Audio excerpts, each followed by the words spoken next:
I'm Sergeant First Class Jordan Hayes, 31, and I want to start with something that most people in my position don't say out loud. I love the Army. Not the idea of it, not the abstraction of service and flag and ceremony, though those things meant something real to me too. I loved the specific daily texture of it, the physical demand, the mission clarity, the particular trust that develops between soldiers who have relied on each other in situations where reliability was the only thing standing between them and something much worse.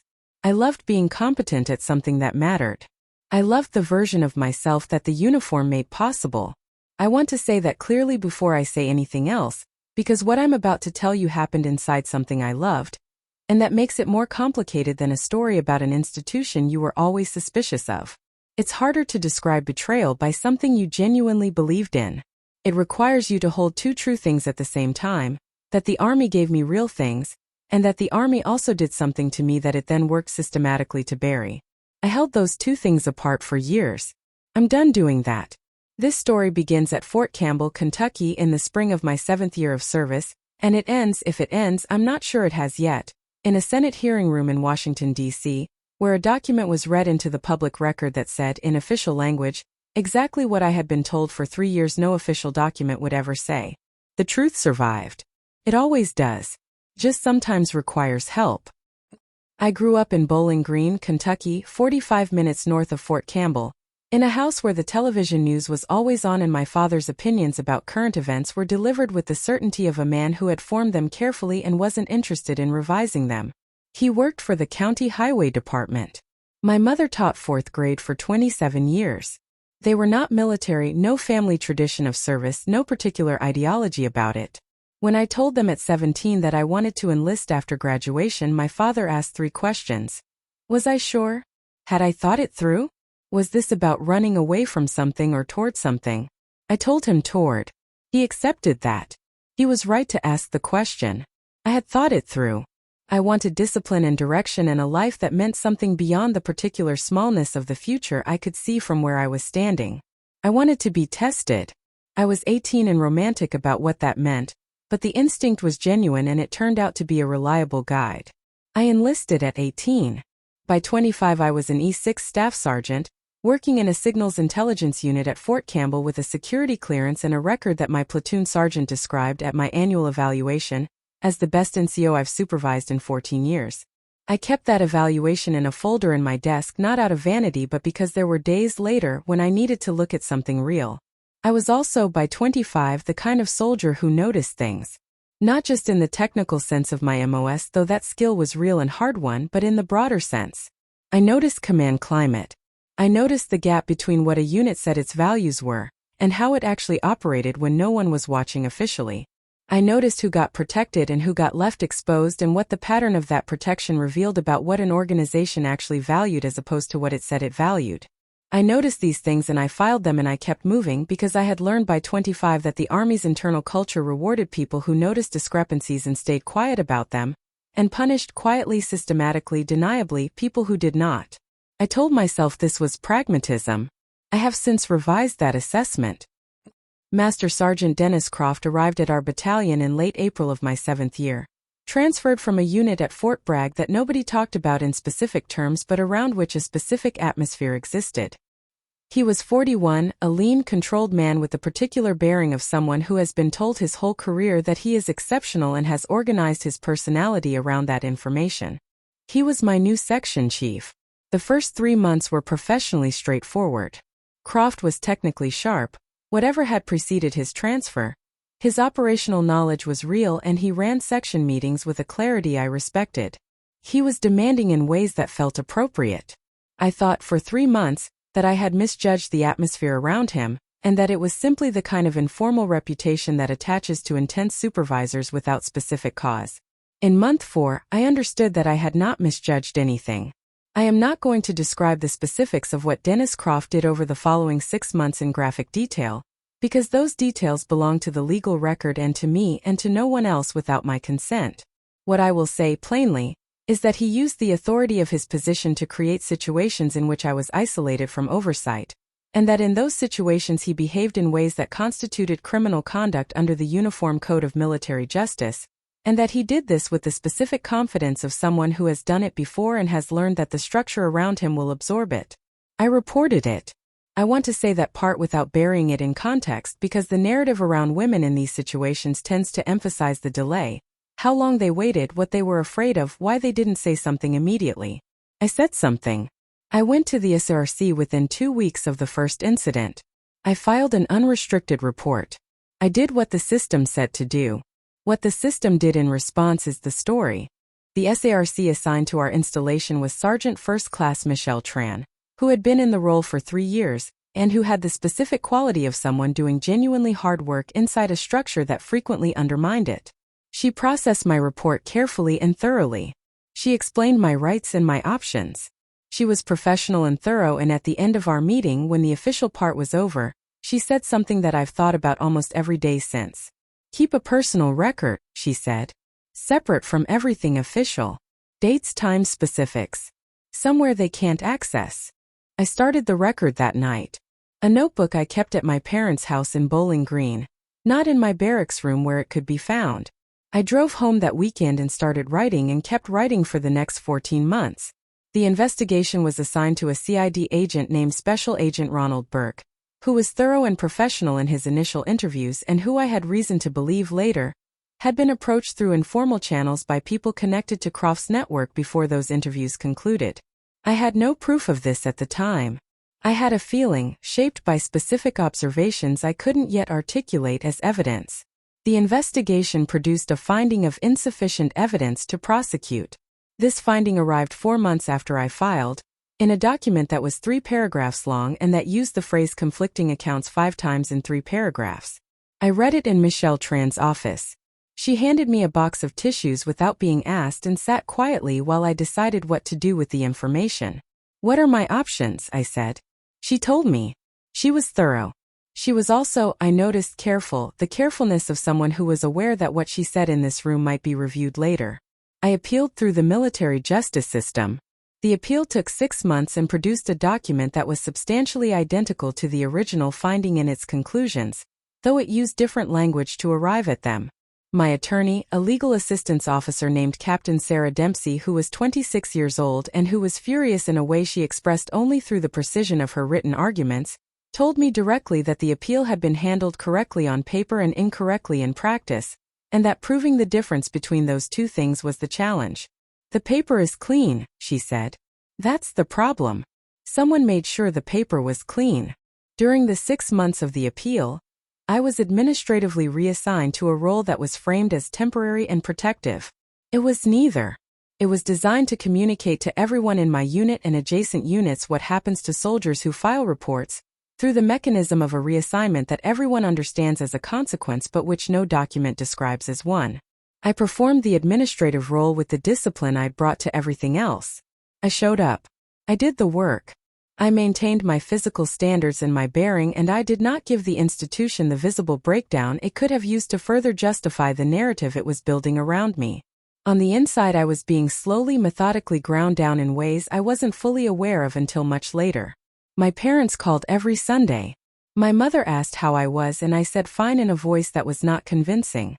My father asked specific questions: what was happening, what were my options, what did I need? And I answered as honestly as I could given what I understood at each stage. Don't let them make you into someone you're not, he said once. I didn't know exactly what he meant at the time. I do now. The first twist came from a direction I hadn't anticipated. Her name was Specialist Angela Reeves. She was 23, from Jackson, Mississippi, 18 months into her service, currently assigned to a logistics unit at our installation. I didn't know her. She reached out to me through a mutual contact, a chaplain's assistant who had heard, through the specific informal network that exists in parallel to official channels on every military installation, that I had filed a report against Croft. We met at a Panera Bread off post on a Thursday evening. She was small and guarded and looked at me for the first 5 minutes without saying much, in the way of someone deciding whether a person can be trusted. I recognized the look. I'd worn it myself. What she told me over the next 90 minutes was this. She had a recording. 6 months before my report, Croft had been involved in an incident involving another soldier, a woman who had subsequently been transferred to a different installation under circumstances that were framed as a voluntary PCS but which, Angela told me, had not been voluntary in any meaningful sense. Angela had been in an adjacent office space during a conversation between Croft and a warrant officer named Chief Petty Officer Raymond Sills. She had been working late. Neither man had known she was there. She had understood immediately what she was hearing. She had done something that she described to me as an impulse decision that she had spent 6 months terrified about. She had taken out her personal cell phone and recorded the last 4 minutes of the conversation. She handed me her phone across the table. I put in one earbud and listened. The recording was imperfect, ambient sound, a ventilation system, the acoustic quality of a phone recording made through a closed door. But the voices were identifiable. Croft's voice was one I knew with the specific involuntary clarity of someone who has been afraid of a sound. And what those voices said, in 4 minutes of conversation that Angela Reeves had been carrying alone for 6 months, was a specific and detailed discussion of how to manage the report filed by the previously transferred soldier. The warrant officer suggested standard procedures. Croft described, with a directness made possible by his certainty that no one was listening, exactly which informal relationships he would leverage and in what sequence to ensure the investigation produced the right outcome. He named names. Not many, but some. I listened to the recording twice. I handed the phone back to Angela. We sat in silence for a moment. "What do I do with this?" she said. "Not quite a question. You need an attorney," I said. "Not a legal assistance officer. A civilian attorney. Someone outside the formal structure. I can't afford." "There are organizations," I said. "Advocacy nonprofits that provide free legal support for cases like this. I'll get you names." She looked at me. "I'm scared," she said. "I know," I said. "I am too. That doesn't change what the recording is." We sat there for another hour working through what she knew and what I knew and where the two things intersected. By the time we left, we had a rough outline of what a complete case might look like if the right people had access to both threads. We also had a shared understanding of something I hadn't been able to articulate alone, that what had happened to me and what had happened to the previously transferred soldier, and the intimidation atmosphere that had prevented Angela from coming forward sooner were not 3 separate incidents. They were a pattern. And a pattern documented is a fundamentally different thing than an incident reported in isolation. Patterns are harder to manage. Patterns are what institutions are actually afraid of. The attorney I eventually connected with through the Service Women's Action Network, which I had found through a 3 a.m. internet search during the worst week of the appeal process, was a woman named Christine Mallory, who had spent 11 years as a JAG officer before leaving to establish a private practice specifically focused on military justice cases. She was 44 and spoke with the specific economy of someone who has been in too many rooms where words were used to obscure rather than communicate, and has resolved to use them only to clarify. She reviewed everything I had. The original report, the investigation findings, the appeal documentation, and my 14 months of notebook entries from my parents' house. 200 pages of dates, times, specific details, behavioral observations, and the names of witnesses who had seen adjacent pieces of the picture without seeing the whole. She read for 2 hours in her office while I sat across from her. When she finished, she looked up and said, "This is a pattern record. This is not an isolated complaint." "I know," I said. "Specialist Reeves recording. Has she retained her own counsel?" "Yes. Through the same network." "Good." Christine set the file down. "I want to be transparent with you about what the options are, and what each of them costs. The internal military process has produced 2 adverse findings. Going back into that process with new evidence is an option, but the new evidence would have to clear threshold questions about how it was obtained, and Reeves' recording, made without consent on a military installation during duty hours, has legal complexity attached to it. What are the other options? Inspector General. Congressional notification." She paused. "There is a Senate Armed Services Subcommittee that has been conducting oversight hearings on the military's sexual assault reporting infrastructure for the past 18 months. The subcommittee staff has been in contact with our network about documented pattern cases. If you're willing to consider testifying." "Tell me what that looks like," I said. She told me. It looked like everything I had been trained not to do, going outside the chain of command, going public, placing the institution's behavior under external scrutiny. It looked like the exact move that military culture most powerfully conditions soldiers not to make. It also looked like the only available form in which the complete picture, the original investigation, the appeal, Angela's recording, the pattern of transferred and silenced women, and the document discrepancies that Christine had identified in my official record, could be placed before people with the authority to do something about it. I need to think, I said. Take the time you need, she said. But I want you to understand one thing clearly. The subcommittee has subpoena authority. They can compel documents that the internal military process protected. If they request your case file and Reeves documentation as part of a formal hearing, things that have been kept out of the official record can become part of the public record. That's a different kind of permanence than an internal investigation finding. I thought about that all the way home. I thought about it for 2 weeks. Then I called Christine and said yes. While the congressional process was being arranged, a slower, more procedural machinery than I had expected, operating through staff briefings and document reviews before any public hearing was scheduled, something happened that changed the shape of everything. The whistleblower came forward. His name was Sergeant First Class Marcus Webb, and he had been the senior administrative NCO in our Battalion S1 shop for 4 years. He was 52, 18 months from retirement, and he had been carrying something for 14 months that had cost him sleep and health and his marriage, though I didn't know the full extent of any of that until later. He contacted Christine Mallory's office directly, having found her through the same network that had connected me to Angela. He did not contact me first. He contacted the attorney, which was the right order of operations and which told me something about the quality of his thinking about what he was doing. What Marcus Webb had was a document. Specifically, a printed email chain time-stamped across 8 days in the month following my original SRC report, between 4 individuals, Croft, Chief Warrant Officer Sills, a field grade officer in the battalion, and the CID agent assigned to my case, Special Agent Burke. The email chain documented, in language that was careful in places and careless in others, a coordinated effort to ensure the investigation's findings aligned with a predetermined outcome. Burke's participation was the most legally significant element. A CID agent coordinating with the subject of an investigation to manage the investigation's outcome is not a procedural irregularity. It is a federal crime. Marcus had found the email chain by accident, a misfiled document in a shared administrative drive that he had accessed for unrelated reasons and which had not been properly secured. He had printed it.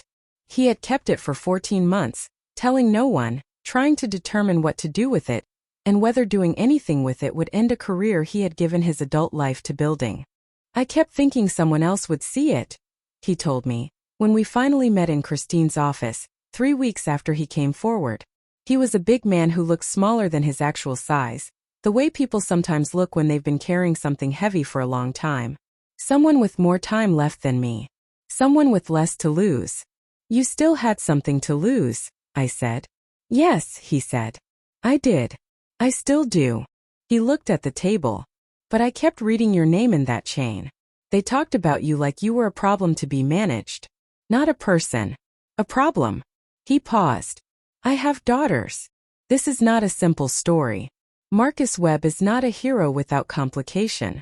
He waited 14 months and what that waiting cost me during those months was real. I told him that in Christine's office, as directly as I could without being cruel about it. I know, he said. I don't have a defense for that. I have an explanation which is different. I know the difference, I said. We sat with that for a moment. Thank you for coming forward, I said, because that was also true and both things could be true at the same time, and by that point in my life I had gotten reasonably good at holding them. The Senate subcommittee hearing was scheduled for a Tuesday in March. The subcommittee was chaired by a senator from Oregon named Senator Patricia Walsh, who had been in the Senate for 12 years, and who had spent the previous 2 years conducting oversight hearings on military sexual assault infrastructure with a methodical, unsentimental persistence that the institution had underestimated. Her chief of staff had spent 3 months building the evidentiary record before scheduling the public session, which meant that by the time witnesses sat at the table in front of the subcommittee, the senators had already read the documents. That matters. I didn't fully understand how much it mattered until I was in the room. Christine prepared me for 6 weeks. Not for the content, I knew the content better than anyone, but for the format. The structure of Senate testimony. The way questions worked. The specific quality of attention in a hearing room where multiple agendas were operating simultaneously. The cameras. The audience. The opposing counsel that military witnesses would bring. The way certain senators would use their allotted time to perform skepticism for their base rather than to actually interrogate the evidence. Some of them are not there for the truth, Christine said. Some of them are there to use the hearing for something else. Don't perform for those senators. Answer the question and stop. Don't fill silence. Don't explain yourself to someone who isn't listening. I've been briefed before difficult audiences, I said. She looked at me steadily. This is different. In a briefing you're the expert and they're the audience. In a hearing they can interrupt you, mischaracterize your testimony, and have the last word. Don't try to correct every mischaracterization in real time. Trust that the record speaks. I trained for those 6 weeks the way I had trained for every difficult thing. Methodically, honestly, without performing confidence I didn't have and without surrendering to the fear that was also present. My mother flew in from Bowling Green the day before. She and I sat in my apartment and she made coffee and we didn't talk much about the next day. We watched television and went to bed early, and in the morning she drove me to the Senate building in a rental car with the windshield wipers going against a light March rain. Whatever happens in there, she said, in the parking garage. I know, I said. You've told the truth, she said. From the beginning. Whatever they do with it is theirs. The telling was yours. I thought about that through the elevator ride and the long corridor walk and the moment when the hearing room doors opened and I understood for the first time the physical scale of a Senate hearing. The raised dais, the cameras, the packed gallery, the formality of the space designed to communicate that what happened here was permanent in a way that other rooms were not. It was permanent. That was the point. I sat at the witness table between Christine Mallory and Angela Reeves, who had agreed to testify jointly after 4 months of preparation with her own attorney. Angela was 23 and had never been to Washington before and held herself with a stillness that I recognized as the stillness of someone who has decided completely and is no longer afraid of the decision, only of the execution. To our left, at a separate table, sat representatives from the Army, a 2-star general named Major General William Fordham, the Army's senior legal counsel, and a public affairs officer whose job was visible in every movement he made. Fordham had been selected for this testimony with care. He was credentialed and composed and had spent the previous 2 days in preparation sessions that I imagined were thorough and precisely targeted at the vulnerabilities in the Army's position. He did not look at me when he sat down. Senator Walsh opened the session with a statement that was 14 minutes long and that read, into the public record, a summary of the subcommittee's 18 months of investigation into the military's sexual assault reporting infrastructure. She cited aggregate statistics without editorializing. She named the systemic findings, the documented rates at which unrestricted reports failed to result in prosecution, the patterns of administrative reassignment used as informal punishment for reporting, the documented cases in which official records had been altered after the fact. She then noted that the subcommittee had, in the course of its investigation, obtained a specific case file that illustrated several of these systemic findings in documented form. She named my name. She named the installation. She named the year. My heart rate was approximately what it was before a difficult field exercise. Manageable. Senator Walsh then read aloud 3 paragraphs from the email chain Marcus Webb had preserved and turned over to Christine Mallory, who had transmitted it to subcommittee staff 6 weeks earlier. She read them into the record with the flat, precise delivery of someone who understands that allowing the words to speak without theatrical emphasis is more powerful than the alternative. The 3 paragraphs she chose were the ones in which the coordination between Croft, Sills, and Special Agent Burke was most explicit. She read them without comment. She then looked up at Major General Fordham. General Fordham, she said, I'd like to ask you to respond to these documents. What followed was 40 minutes of Senate hearing that I am going to describe carefully because the specifics matter. Fordham's response to the initial question was composed and technically accurate in a way that was designed to acknowledge the document's existence without acknowledging their meaning. He described them as potentially concerning records that the Army took seriously and was actively reviewing through appropriate internal channels. He used the phrase appropriate internal channels 4 times in his first response, which was 8 minutes long. Senator Walsh did not interrupt. She let him finish. Then she asked a follow-up question that indicated clearly she had been listening to every word. General Fordham, can you tell the subcommittee who currently commands the internal review you've described? Fordham named a brigadier general. Senator Walsh then noted into the record that the brigadier general named had served under Lieutenant Colonel Raymond Sills, who was the warrant officer named in the email chain, who had since been promoted, for 2 years at a previous assignment. She noted this without editorializing and waited. Fordham's composure held. It was impressive. He acknowledged the connection and described measures taken to ensure independence. His language remained technically accurate and substantively empty in a way that had clearly been constructed to be exactly that. Then Senator Walsh turned to me. Sergeant First Class Hayes, she said, you've provided this subcommittee with a written account of your experience. I'd like to give you the opportunity to speak to the committee directly, in your own words and taking whatever time you need. I had prepared a statement. Christine and I had worked on it for 3 weeks. It was 9 minutes long, precisely timed, structured to move from specific documented facts to the broader systemic pattern those facts illustrated. I had practiced it until I could deliver it without my voice breaking, not because breaking would have been wrong, but because I wanted my words to be the thing people heard. I delivered it in 8 minutes and 40 seconds. I described the timeline. I described the original report and the investigation. I described the appeal and the administrative reassignment. I described the specific content of the email chain in the context of my lived experience of the investigation's conduct. I described what the investigation had felt like to navigate from the inside, knowing what I now knew about what was happening behind it. I did not editorialize. I did not perform emotion. I stated facts in sequence and let them be what they were. When I finished, the room was quiet in a particular way. Then a senator from Georgia, a man who had made his position on military oversight clear in previous public statements, used his allotted 5 minutes to suggest that the email chain was ambiguous, that the investigation had followed proper procedures, and that the subcommittee's engagement with this case risked politicizing legitimate military justice processes. He directed these observations at me with the specific quality of someone who expects a response that will discredit the witness. I had prepared for this. Christine had prepared me for this. Senator, I said, the email chain is in the record. The timestamps are in the record. The investigation finding is in the record. I'd encourage the senator to read all 3 documents in sequence and draw his own conclusions. I've drawn mine. He tried a follow-up. I gave him a similar answer. He moved on. After the senator's questioning period concluded, Christine asked to enter 3 additional documents into the record. The subcommittee chair granted permission. The first was a comparative analysis of the original investigation findings and the email chain, prepared by a forensic document examiner, demonstrating the specific points at which the investigation's approach appeared to reflect the coordination described in the chain.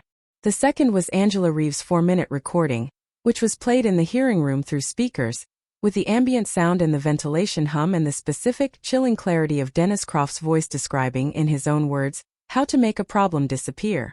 The room was completely silent during the recording. When it ended, Senator Walsh looked at Major General Fordham. He had no response that worked.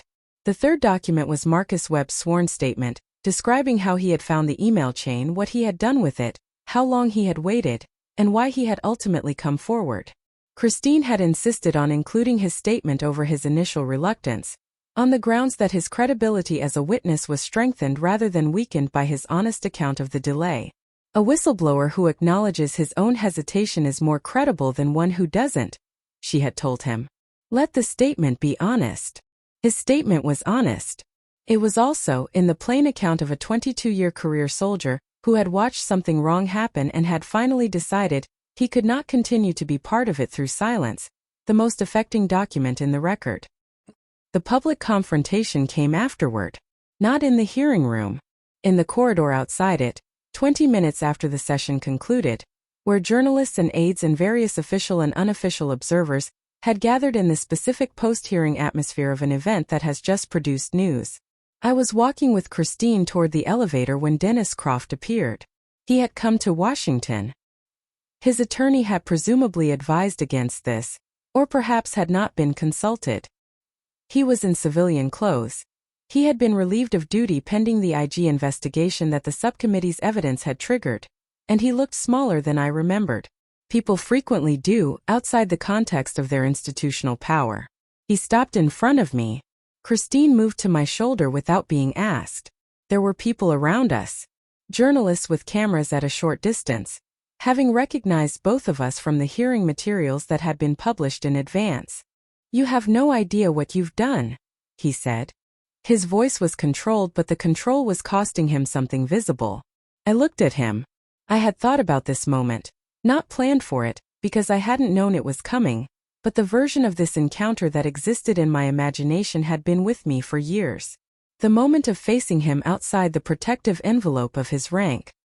He looked like a man who had organized his entire sense of self around the certainty that he was protected and who had just discovered at 51 that the protection had limits. "I know exactly what I've done," I said. "You've ended careers. Men who served this country. I filed a truthful report," I said. "In 2019. Everything that happened after that was a consequence of choices made by you and by people who chose to protect you. That's not mine." He moved forward slightly. Christine stepped forward too.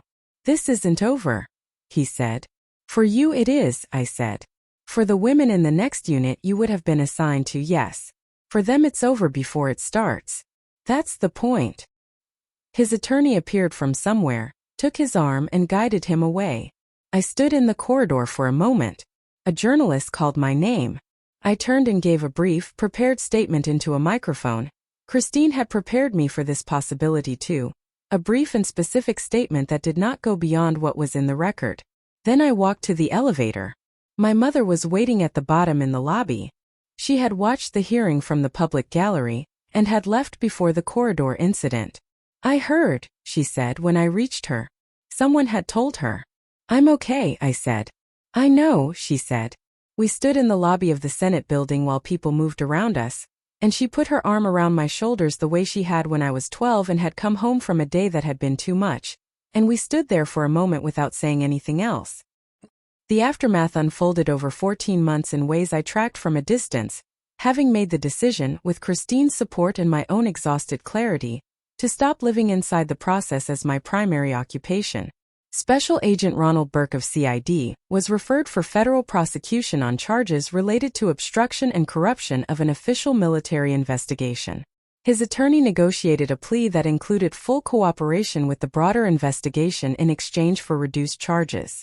Burke's cooperation produced additional documentation confirming the coordination described in Croft's email chain and naming 2 additional individuals who had been peripherally involved.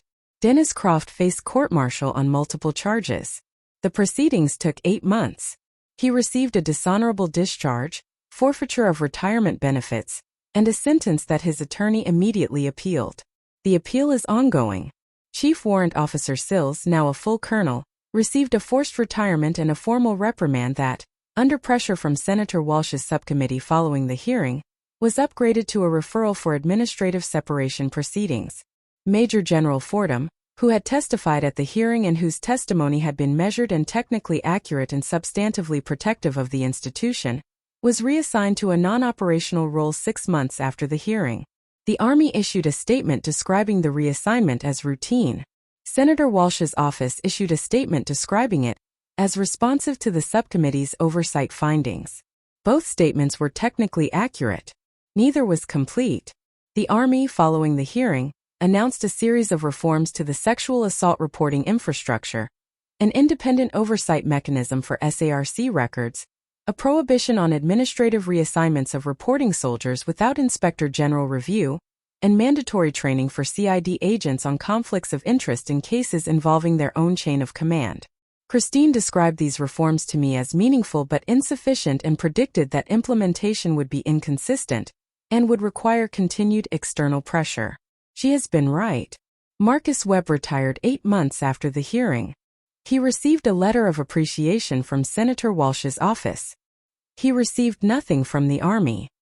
He told me, when I called him after his retirement date, that he had made his peace with that.